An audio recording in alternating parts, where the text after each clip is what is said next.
नमस्कार, मैं हूं आशीष चित्रांशी और आप देख रहे हैं the news launcher. Hot topic with Hemant Atri. लाइए स्क्रीन पर हेमंत जी को जोड़िए फटाफट। स्वागत है हेमंत भाई आपका।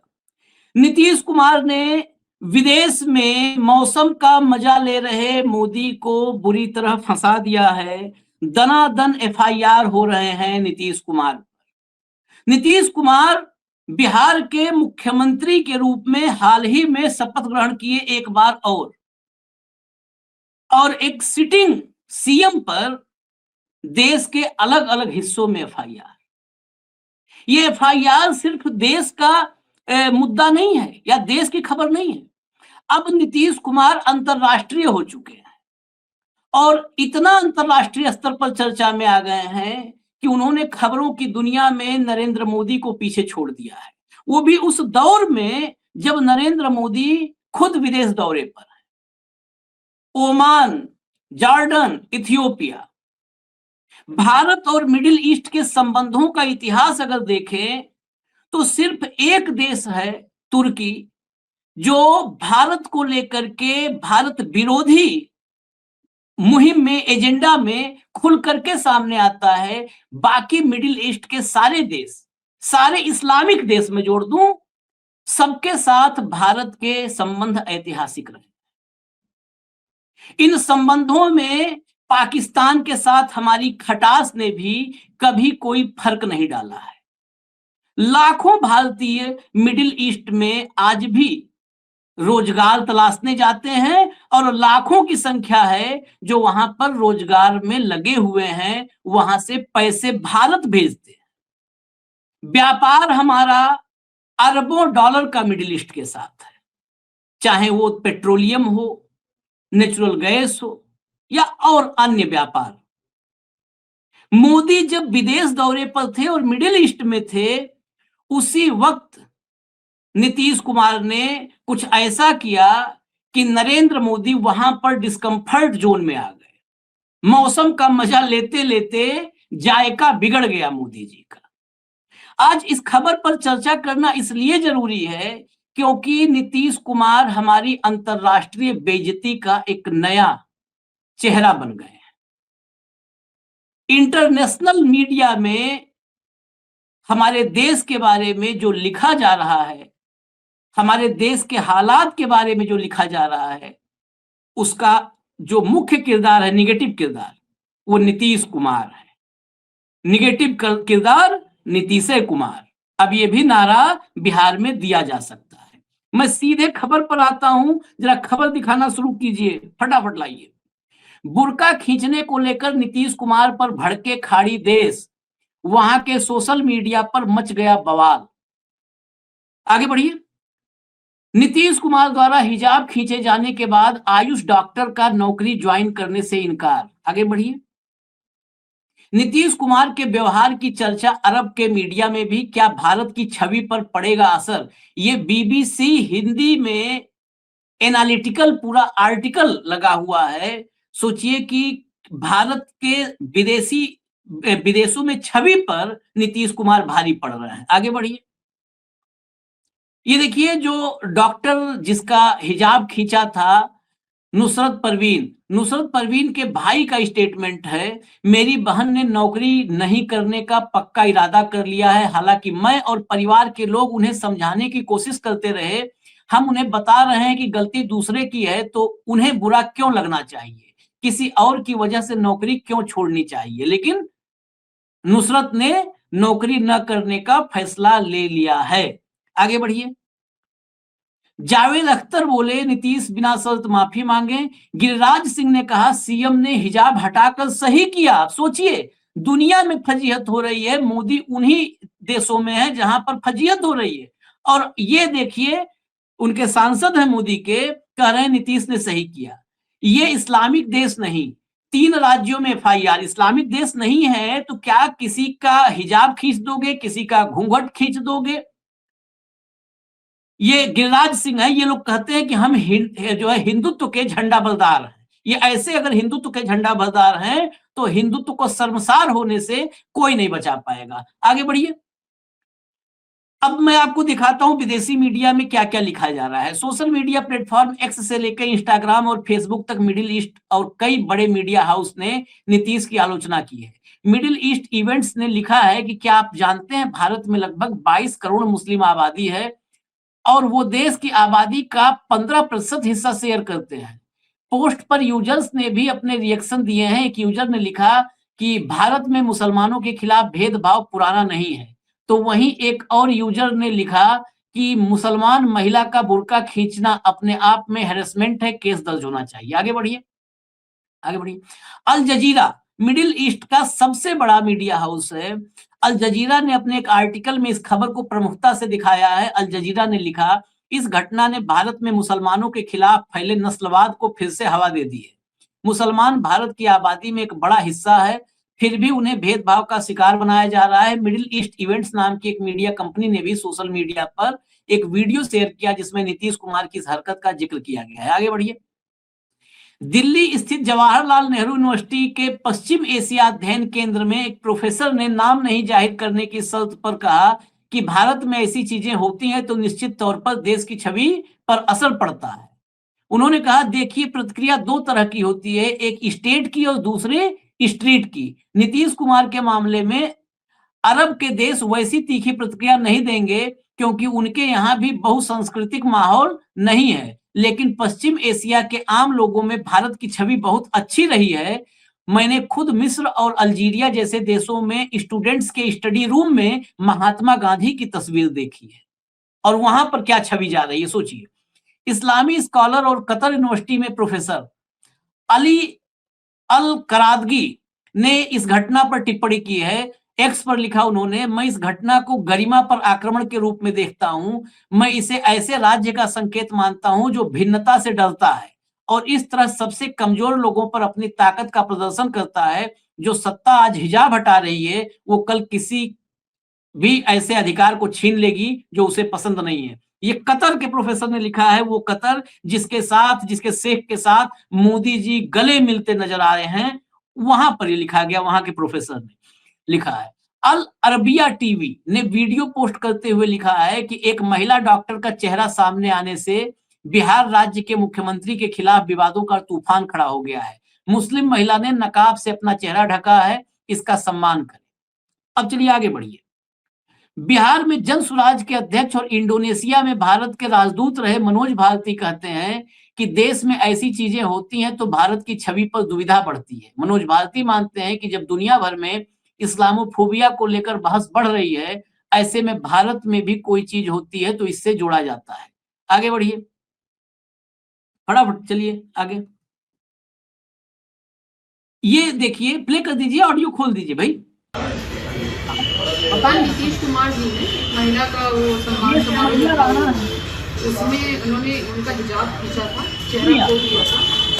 एक ये उनका कृत्य और दूसरे एक इतने बड़े संवैधानिक पद पर बैठे हुए अगर मुख्यमंत्री होते हुए अगर उस तरीके से कृत्य करते हैं तो उसका असर दूसरी जो उनके छोटे कार्यकर्ता हैं और कार्यकर्ता उन पर क्या पड़ेगा। Number 1। Number 2, Bharatiya Janata party के एक और सहयोगी दल संजय निषाद के नेता संजय निषाद वो कहते हैं कि ये कहिए कि सिर्फ उनका हटाया उस पर इतना हंगामा क्यों है, कहीं और हाथ नहीं लगा उन्हीं लोगों, इसको मतलब इसका शुभ होना है। तो इस तरीके की भाषा का उपयोग हो रहा है जिससे जो भेदभाव है उन्माद पैदा होने की स्थिति बन रही है। पूरे समाज में दोष है इस बात को, और खासकर महिलाएं वो किसी भी धर्म जाति की इस बात को अपेक्षित है। उसके लिए मैं चाहती हूँ कि आप इस पर कुछ कार्रवाई करें और प्राथमिकी दर्ज करें पूरी तरीके से सीधे सीधे। ये साहब बताएंगे छेड़छाड़ का मामला तो शर्म की बात है।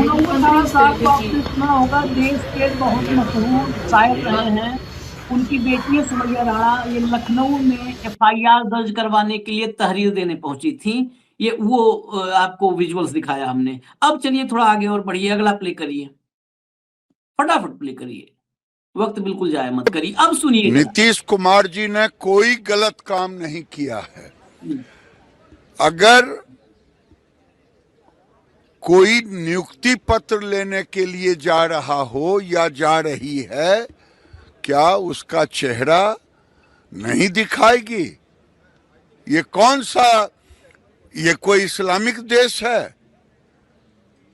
नीतीश कुमार जी ने एक गार्जियन की हैसियत से आप पासपोर्ट लेने जाती हो तो दिखाती हो कि नहीं? आप एयरपोर्ट पर जाते हैं तो दिखाते हैं कि नहीं? पाकिस्तान और इंग्लिस्तान की बात करते हैं। ये भारत है, भारत में कानून का राज चलेगा। नीतीश कुमार ने सही किया। तो लड़की कह रही है कि नौकरी रिफ्यूज कर दी उसने। वो रिफ्यूज करे या जहन्नुम में जाए। सुनिए, भाषा सुनिए। ये भारत के माननीय सांसद हैं, रिफ्यूज करे या जहन्नुम में जाए। हम तो यही कहते हैं कि कानून का राज चलेगा, लेकिन गुंडई का राज नहीं चलेगा ना। यहाँ पर कानून के राज में पासपोर्ट के लिए जब जाती है कोई महिला, तो क्या पासपोर्ट अफसर जो होता है वहां पर, वो उसका घूंघट खींच के हटा देता है? हिजाब क्या खींच के हटा देता है? मैं बहुत कड़वा सवाल करूंगा। गिरिराज सिंह के घर में, सबके घर में बहन बेटी बहू है, सबके घर में है। वो घूंघट में जाएगी तो सामने वाला कहेगा ना कि बहन जी जरा घूंघट हटा दीजिए। नीतीश कुमार यही बोल देते तो आज ये चर्चा नहीं होती। बहन जी घूंघट हटा दीजिए, सामने महिला घूंघट हटा देगी वहां पर, अगर उसको चेहरा दिखाना है तो। कि क्या कहीं पर भी कानून का राज ये है? जरा वो कानून का वो धारा पढ़ के मुझे ये व्यक्ति बता दे। ये न्यूसेंस वैल्यू का किंग जो है, ये पढ़ के मुझे कहीं पर कानून की धारा बता दे कि किसी भी महिला के ऊपर हाथ डाल करके उसके घूंघट को या हिजाब को, मैं सिर्फ मुस्लिम नहीं कर रहा हूं, हिंदू धर्म में, हिंदू घरों में आज भी गांव में पर्दा प्रथा है, घूंघट करती है महिलाएं। क्या ब्याह के कोई बिटिया आती है जब बहू बन के, तो मुंह दिखाई होती है हिंदुओं में? गिरिराज सिंह को पता होगा ना, बहुत हिंदुत्व की बात करते हैं सनातन की। मुंह दिखाई होती है। क्या मुंह दिखाई के लिए आने वाला घूंघट पकड़ के खींच देता है? घूंघट पकड़ के खींच देता है क्या? हमने ऐसा संस्कार नहीं देखा है ना, हमने ऐसा हिंदुत्व देखा है। अगर ऐसा होता होगा गिरिराज सिंह के यहाँ, तो वो बतावें, इस बात को स्पष्ट करें कि नहीं ऐसा हमारे यहाँ ऐसा ही होता है। अब चलिए जरा आगे बढ़िए, अगला दिखाइए। भारत के संविधान में आईपीसी तहत उस पर केस बनता है, तो मैं मांग करती हूँ कि नीतीश कुमार पे केस बनाया जाए। उनको शर्म आनी चाहिए, राजीनामा उनको दे देना चाहिए, तत्काल में उनको सीएम पद से बरतरफ करना चाहिए। के साथ ऐसी बेइज्जती किया उन्होंने, एक मुसलमान महिला के साथ बेइज्जती किया उन्होंने, उनको इस्तीफा दे देना चाहिए, उनके दिमाग का इलाज कराना चाहिए, उनके दिमाग का इलाज कराना चाहिए।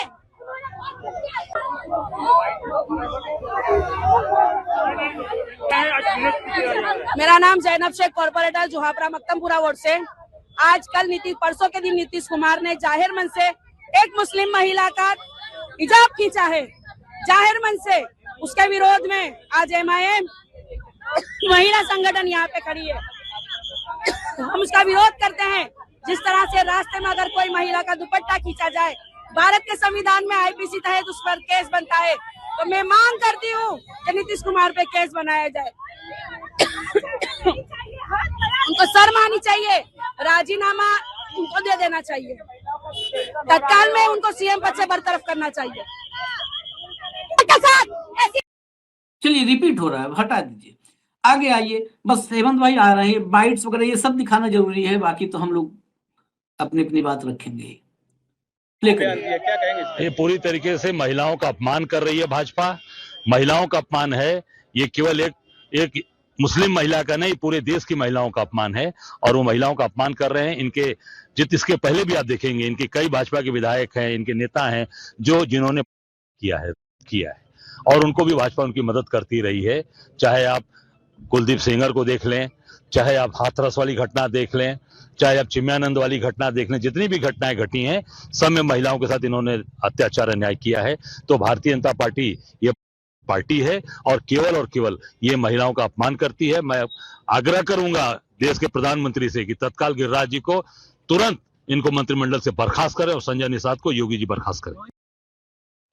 चलिए, बात सिर्फ नीतीश तक अब नहीं है। गिरिराज सिंह ने जो नॉनसेंस, निहायत ही बेहुदा बयान दिया है, और संजय निषाद जिन्होंने कहा कि खाली हिजाब ही तो खींचा था, क्या आगे मैं बोलूं, क्या शब्द इस्तेमाल किया, क्या सेंटेंस जो है उनका था, क्या वाक्य था। ये बिल्कुल सही बात है। ये सिर्फ एक मुस्लिम महिला नहीं, ये हर महिला का अपमान है। आप सीधा किस महिला की अस्मत पर हाथ डाल रहे हो, उसके चेहरे से नकाब, घूंघट, कुछ भी हटा रहे हो, तो आप अखिलेश यादव को लाइए। अब ये मामला विदेश और देश दोनों में बड़ा मुद्दा बन चुका है, सुनवाइए। बहुत दुखद घटना है और दुनिया में इसकी निंदा हुई है।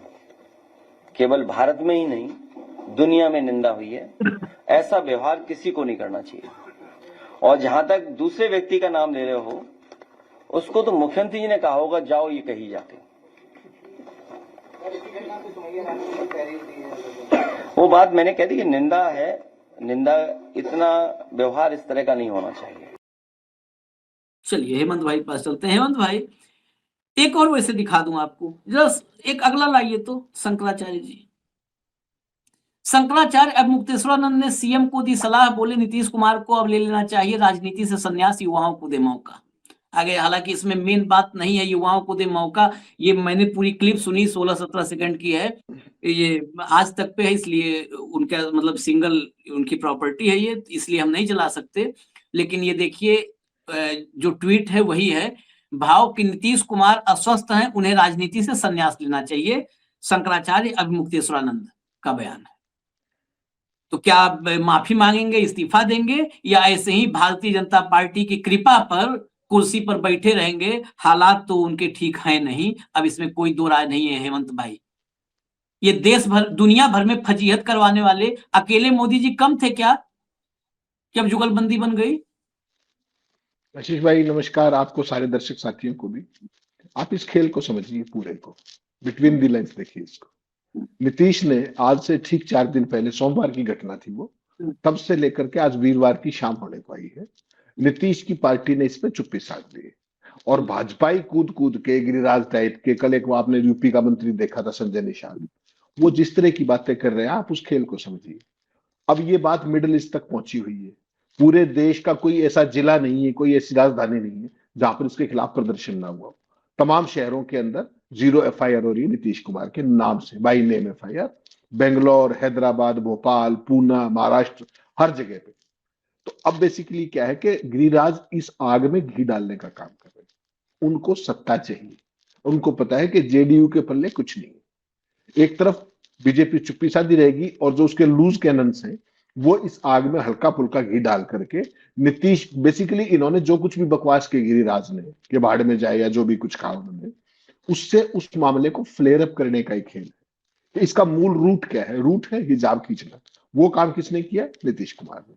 तो आपको पता है कि भारतीय जनता पार्टी लंबे समय से डेस्परेट है बिहार में अपनी सरकार बनाने के लिए, और अब नीतीश को इतना बदनाम कर दे। कुछ तो उनकी अपनी हरकतें ऐसी, ये कोई पहली हरकत नहीं है उनकी और ना ही आखिरी है।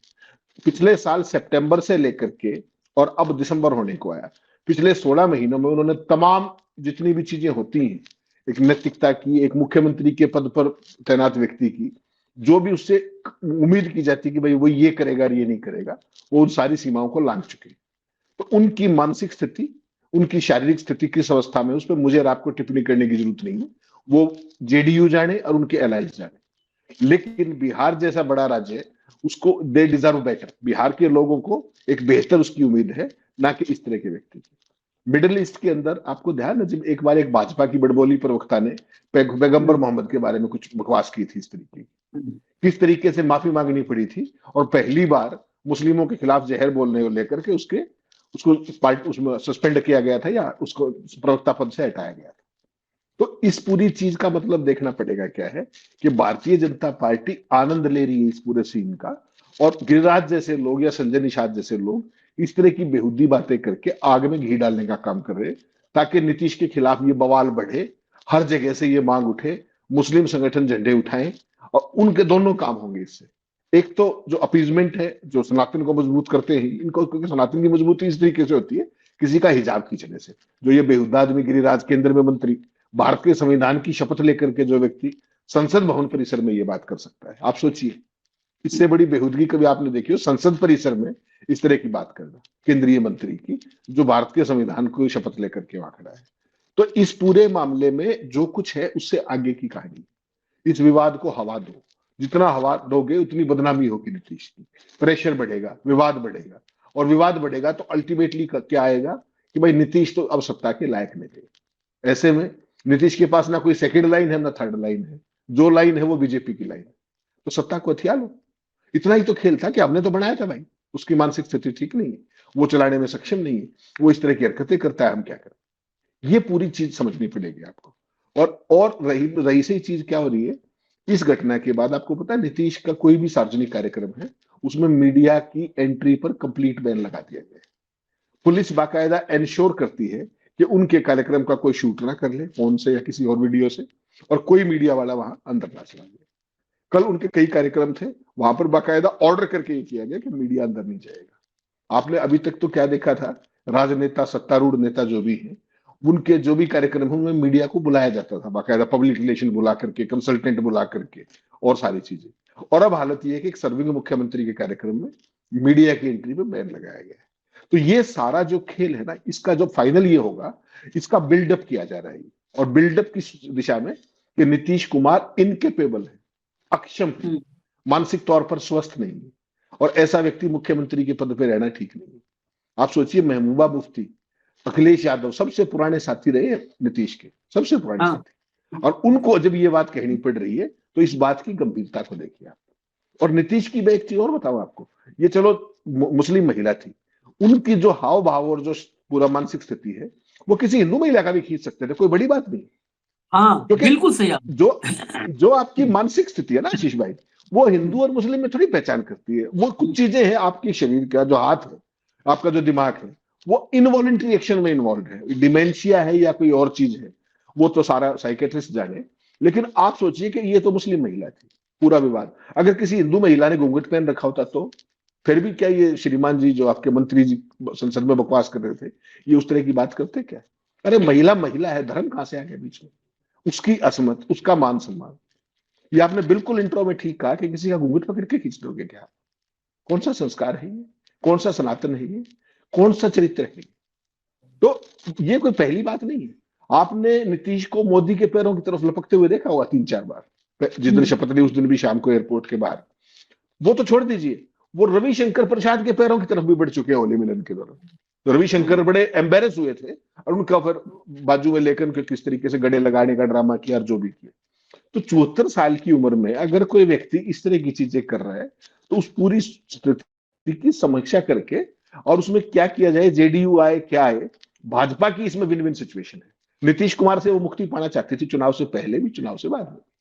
इसीलिए पूरी चुनाव प्रक्रिया के दौरान नीतीश के नेतृत्व की बात चलती रही, सीएम की बात नहीं की गई। और अब चुनाव के बाद नीतीश को किसी की जरूरत नहीं, वो अपना काम खुद ही कर लेंगे। और भाजपा के लिए विन विन सिचुएशन है। उनको तो गिरिराज जैसे जो लूज कैनन्स हैं, इनसे 2-4 बयान और दिलवाने हैं। पूरे मिडिल ईस्ट में थू थू हो रही है, सब जगह थू थू हो रही है। अरे इतना हमारे जैसा सांप्रदायिक सौहार्द वाला देश, केंद्र का मंत्री क्या बात कर रहा है? जहन्नुम में जाए, महिला है वो, इस देश की नागरिक है वो। इनकी मानसिकता पे तरस खाना चाहिए। ये लोग सांसद तो छोड़िए, ये पार्षद बनने के लायक नहीं, और हकीकत में माने तो ये समाज में रहने के लायक नहीं। जब हमारा देश, हमारा सनातन का क्या है, सर्वधर्म समाभाव, यही है ना हमारा सर्वधर्म समाभाव। और ये किसी हिंदू महिला के बारे में कह सकते हैं? सोचिए आप। तो हर चीज में जहर बांटना, जहर बोना, विभाजन करना, भ्रम फैलाना और अल्टीमेटली उस पर राजनीतिक रोटियां सेकना, इसके अलावा इनका कोई एजेंडा नहीं है। और ये सही मायने में बात है कि नीतीश कुमार जितने दिन सत्ता में रहेंगे, उनकी पार्टी का तो चलो उसके बाद जो होगा सबको पता है, लेकिन उन्होंने पूरे जो लोहियावादी जो लोग थे और सारे लोग थे, उनकी नाक कटाने में कोई कसर छोड़ी नहीं है।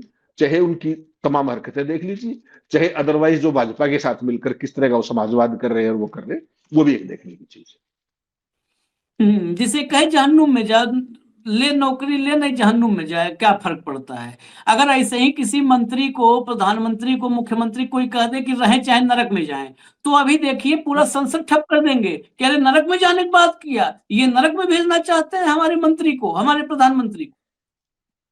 वो भी इंसान है, महिला है, और ये लोग भी मंत्री हैं, तो क्या हुआ? मंत्री हैं तो भगवान तो है नहीं, इंसान ही है ना। अगर वो जहन्नुम में जाए तो ये कहे नहीं नरक में जाएंगे भाई, वो जहन्नुम में जाए तो ये भी नरक में जाएंगे ना, दोजख में जाएंगे फिर ये। मैं इस बात को, जो शंकराचार्य ने भी कहा, शंकराचार्य तो भाई हिंदू धर्म के शीर्षस्थ पद पे विराजमान है ना, शंकराचार्य से ऊपर तो है नहीं। हालांकि आज के दौर में शंकराचार्यों को कोई सुन ही नहीं रहा है, जो हर धर्म के, चाहे ईसाई धर्म हो, चाहे सिख धर्म हो, चाहे इस्लाम हो, हर धर्म में कुछ ऐसे स्थान है जो उस धर्म को दिशा देते हैं। ईसाइयत में, क्रिश्चियनिटी में पोप बैठे हैं, पोप क्रिश्चियनिटी में कोई भी देश हो, पूरी दुनिया में हर ईसाई के लिए सर्वोच्च शख्स कौन है? वो पोप है। हिंदू में कौन है? सनातन में कौन है? शंकराचार्य। ये दौर ऐसा है कि शंकराचार्य ही नहीं है, अब तो हिंदु धर्म में हिंदुत्व को परिभाषित करने का काम प्रधानमंत्री कर रहा है बैठ के। अरे आशीष भाई, राम मंदिर की प्रतिष्ठा, जो मूर्ति प्रतिष्ठापना थी, उसमें कौन से शंकराचार्य बुलाए थे क्या? वो क्या कह रहे थे? हाँ, क्यों? तो मोदी जी डिफाइन करते हैं ना हिंदू धर्म को। सनातन के एकमात्र रक्षक वही बचे हैं। सनातन को मजबूत करने का इकलौता जिम्मा उन्हीं का है। शंकराचार्य को राम मंदिर में ना बुलाया जाना, ठीक?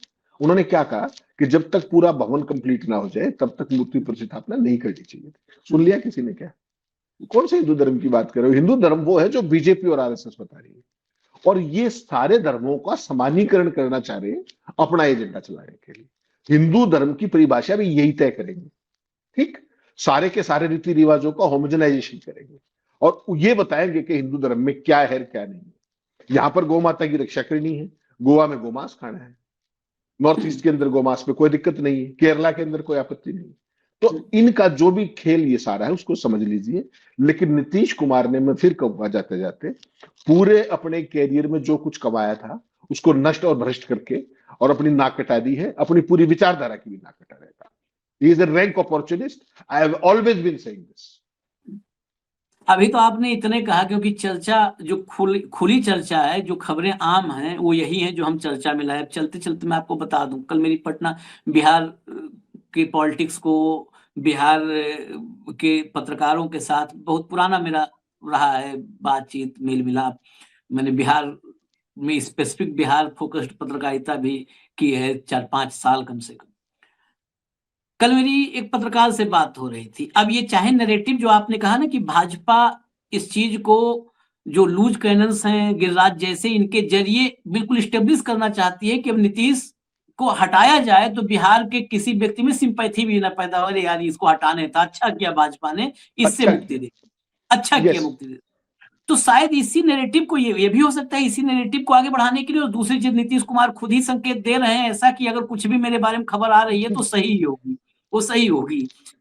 मुझे एक पत्रकार साथी ने बताया कि पटना में एक आम चर्चा है, आम चर्चा तो वहीं से सीएम हाउस से ही निकली होगी। नीतीश कुमार आजकल 9 बजे सवेरे 9 बजे बिल्कुल तैयार होकर के दफ्तर पहुंच जाते हैं, बिल्कुल तैयार होकर, और जाग कुर्सी बैठ के फिर कहते हैं अफसरों से, अरे सब आओ भाई, आज हमको कहां ले चलोगे घुमाने के लिए। तो बताया उसने, कहा कि ऐसा हो गया है कि अफसर कहते हैं कि अभी तो बच्चों की हालत में आ गए हैं, अब इनको कहां ले जाए रोज घुमाने, कहां रोज। और मुझे फिर वो एक सीक्वेंस में बताया भी कि रोज देखो आज फलाने जगह गए थे, आज कल ढिमकाई जगह गए थे, यहाँ गए वहां, कहीं न कहीं फिर अफसर इनको अपना लोड करते हैं, कहीं लेके जाके खड़ा कर देते हैं, कहीं भी पुल का निरीक्षण करवा दो, फ्लाईओवर का निरीक्षण करवा दो, कहीं भी ले जा करके खड़ा कर देते हैं। तो अब अफसर भी, ये पटना में खबर हो गई है कि अफसर भी उकता रहे हैं कि भाई कुछ काम करें कि सवेरे 9 बजे आ जाते हैं और खुद ही आप कहते हैं आओ सब आओ, हमको आज कहां ले चलोगे घुमाने के लिए। ये स्थिति है हेमंत भाई। मतलब अब जुमा आप, मतलब कुल मिला के कहिए दिन गिनना है नीतीश कुमार का कितने दिन कुर्सी पे हैं। मुझे लगता है डेट ऑफ बर्थ से आप एक बार गिनती भी करना शुरू कीजिएगा आगे, ये 75 किस दिन पूरा हो रहे हैं। हो सकता है 75 वाला फॉर्मूला इन पे इम्प्लीमेंट किया जाए। हर चीज के लिए पूरा बाकायदे स्क्रिप्ट तैयार होती है ना, तो वो देखिएगा 75 वाला फॉर्मूला, 75 इनका पूरा होने वाला है, बहुत जल्दी ही 75 के होने वाले हैं। तो 75 वाला फॉर्मूला जिस दिन पूरा होगा, मुझे लगता है, शायद ये हो सकता है गलत हो, क्योंकि भाजपा का तमाम जो हम लोगों ने देखा है क्रियाकलाप, उससे मैं अनुमान लगा रहा हूं कि हर चीज का वो एक तारीख फिक्स करते हैं बिना आशीष भाई 1 मार्च 2026 को वो 75 साल के हो जाएंगे। तो बस 1 मार्च 2026 तो आज से गिन लो आप, मतलब जनवरी फरवरी 2 महीना और इधर का आप मान लो 12 दिन, 2 महीने 12 दिन का है उनके पास वक्त। लेकिन इन हरकतों में इतने दिन कंटिन्यू रहना भी अच्छा नहीं है समाज के लिए। अगर इस तरह की एक आध हरकत और हुई तो ये अच्छा नहीं होगा बिल्कुल भी। आपकी योजना हो सकती है 75 साल की या कोई भी, लेकिन ऐसा व्यक्ति जो मानसिक तौर पे अस्थिर है, अस्वस्थ है, और मैं सही मायने में कहूं अक्षम है, इनकेपेबल इज द वर्ड, हाँ, अक्षम व्यक्ति को मुख्यमंत्री, आप देखिए क्या है, जितने भी पद है ना हमारे विधानसभा से लेकर के सांसद से लेकर हर चीज के, उसमें एक चीज जरूर है, एक तो एज का बार है कि इससे पहले चुनाव नहीं लड़ सकता, और मानसिक रूप से स्वस्थ होना बहुत जरूरी है। हाँ, ये तो संविधान मुख्यमंत्री में भाई लिखा है। साहब, संविधान हाँ। में है ये। तो ये हाँ। मानसिक तौर पर इस तरह का व्यक्ति अगर उस पद पर है, तो ये पूरी जुडिशरी के लिए भी एक बड़ा सवाल है कि जुडिशरी भी क्या कर रही है अगर कोई व्यक्ति इस तरह की हरकतें कर रहा है। ये लाइन जो अभी हेमंत जी ने कही, ध्यान रखिएगा, नॉर्मली आजकल संविधान की जो है सही व्याख्या नहीं होती और संविधान की पर बात भी नहीं होती है। ये संविधान में लिखा हुआ है किसी भी जनप्रतिनिधि के लिए वो मानसिक रूप से तंदुरुस्त होना चाहिए, मतलब मानसिक और आर्थिक दोनों रूप से दिवालिया व्यक्ति जनप्रतिनिधि नहीं हो सकता है। ये ये लिखा है, मैं शब्दों को थोड़ा अपना कर दिया हूं बस, कि मानसिक और आर्थिक दोनों दिवालिया जो है उसके लिए जनप्रतिनिधित्व के लिए वर्जित किया गया है। खैर, हमें इजाजत दीजिए, देश जो चुन रहा है वो चाहे मशीन के जरिए, चाहे ज्ञानेश के जरिए, और चाहे 10,000 रुपया के जरिए, उसका नतीजा यही होता है, जो दिख रहा है उसका परिणाम यही होता है। इजाजत दीजिए, धन्यवाद हेमंत भाई, बहुत बहुत धन्यवाद। फिर अगली खबर लेके आएंगे। नमस्कार।